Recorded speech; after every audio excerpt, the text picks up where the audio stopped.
কক্সবাজার পৃথিবীর দীর্ঘতম প্রাকৃতিক সমুদ্র সৈকত, যা দীর্ঘ 120 কিলোমিটার এবং এর সৌন্দর্য দেখতে প্রতিদিন দেশ ও বিদেশে নানা প্রান্ত থেকে পর্যটক এসে ভিড় করে।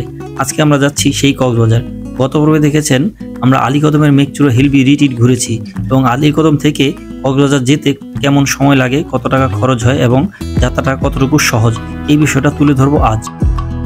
তো আমাদের যাত্রাটা যেখান থেকে শুরু হয়েছিল, চকরিয়া থেকে একটি বাসে করে রওনা দিই কক্সবাজারের উদ্দেশ্যে, যার ভাড়া পড়েছিল 70 টাকা করে। সময় লেগেছিল 1 ঘন্টা। 1 ঘন্টা পরে আমরা পৌঁছে যাই কক্সবাজার বাস স্ট্যান্ডে।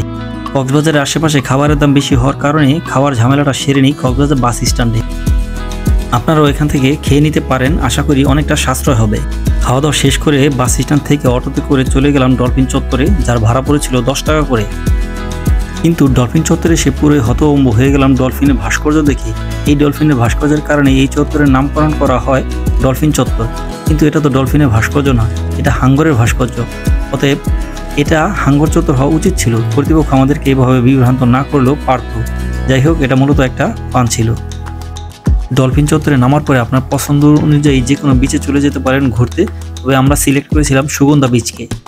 তাই ডলফিন চত্বর থেকে একটা অটো ভাড়া করে নেই মাত্র 50 টাকা দিয়ে সুগন্ধা বিচ পর্যন্ত।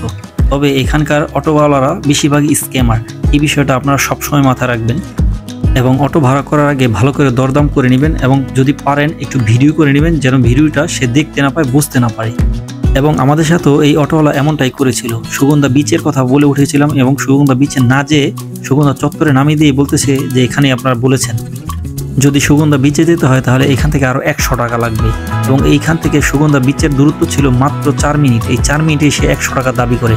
এমন স্ক্যামার অহরহ আছে। অতএব আপনারা এই বিষয়টা মাথায় রাখবেন, খেয়াল করবেন এবং সচেতন থাকবেন। আজকের ভিডিওটা মূলত কক্সবাজারের সৌন্দর্য তুলে ধরার জন্য না, আলীকদম থেকে কক্সবাজার আসতে কেমন খরচ হয় এবং কতটা সহজে আসা যায় সেই বিষয়টার জন্যই এই ভিডিওটা করা। অবশেষে আমরা সুগন্ধা বিচে এসে নামি এবং সেখানেই গোসল করি। আর গোসলের ফুটেজ খুব একটা দেখাতে পারলাম না, কারণ আমাদের ক্যামেরা, মোবাইল সব কিছুই হোটেলে রেখে এসেছিলাম। আপনারা চাইলে আপনাদের ক্যামেরা, মোবাইল, জামা কাপড় যা কিছু আছে সেগুলো বিচেই রাখতে পারেন।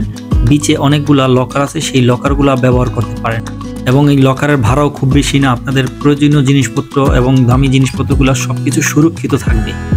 গোসল শেষে আমরা হোটেলে গিয়ে ফ্রেশ হয়ে সন্ধ্যায় বেরিয়ে পড়ি একটু ঘোরাঘুরির জন্য।